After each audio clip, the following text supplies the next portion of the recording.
I had a joke here somewhere. I got to try this out here. Let me get to my cards here. I can't. Got to go through all this. You know, they've got a hand up my back making my lips talk. Was that the joke? No, I'm trying to get to it here. I'll get to it. Here it is.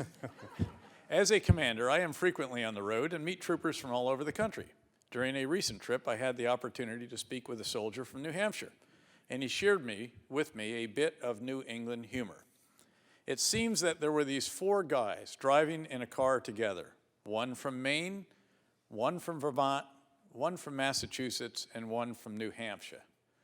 Down the road a bit, the man from Maine starts throwing bags of potatoes out the car window. The man from New Hampshire says, "What are you doing that for?" The man from Maine replies, "We have so darn many potatoes lying around in our state that I'm just sick and tired of seeing these things." And he threw the rest of the potatoes out the window. Down the road a bit more, the man from Vermont starts throwing jugs of maple syrup out the car window. The man from New Hampshire asks, "What are you doing that for?" The man from Vermont replies, "We have so darn many of these jugs lying around our state, I'm just sick and tired of seeing these things." And he threw the last jug out the window. And moments later, you guessed it, the man from New Hampshire threw the man from Massachusetts.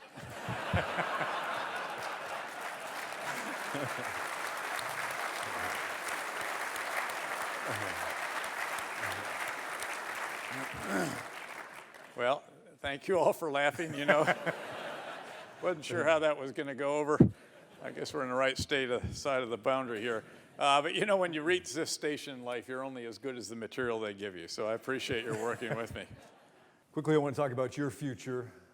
Any truth to the rumor that you're going straight to Iowa after this? Is that? No. You know, there was a blogger for, I think it was Weekly Standard one time, who started a rumor that I was going to Iowa, and it took us about 4 days to beat that back. And I have no plans to go to Iowa. I hear it's a wonderful state, very attractive. But no plans to visit there before 2012. If I could say, look, as I told the press earlier today when we did the press availability, I feel very privileged to have served our country in uniform.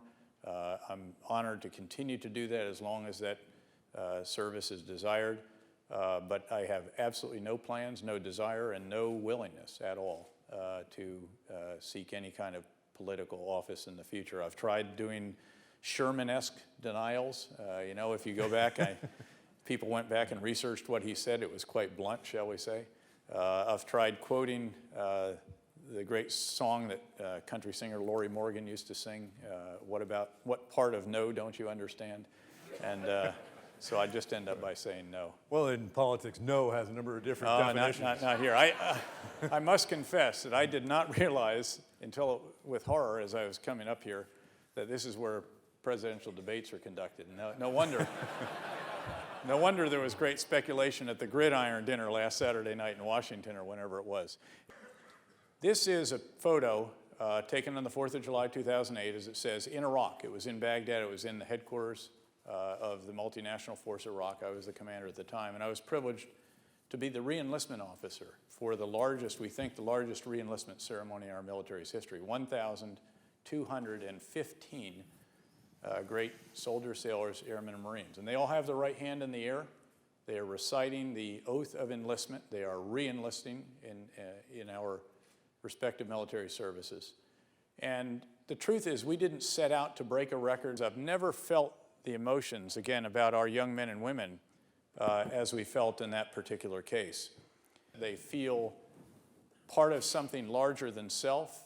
They're serving a mission that they know is very important. They realize that it is something of huge consequence to our country and that their fellow citizens appreciate what they do, and they feel honored to do it with the individuals on their right and left with whom they serve. You know, it's not all sweetness and light, but there they are, and it was just an extraordinary moment. And as I started out by saying, I think a huge reason for this is because of the support they get back home, and so let me just end by saying thanks very much on their behalf and on behalf of the more than 210,000 soldiers, sailors, airmen, Marines in the Central Command Area of Responsibility. Thank you for your great support of them and of their families. Thank you very much.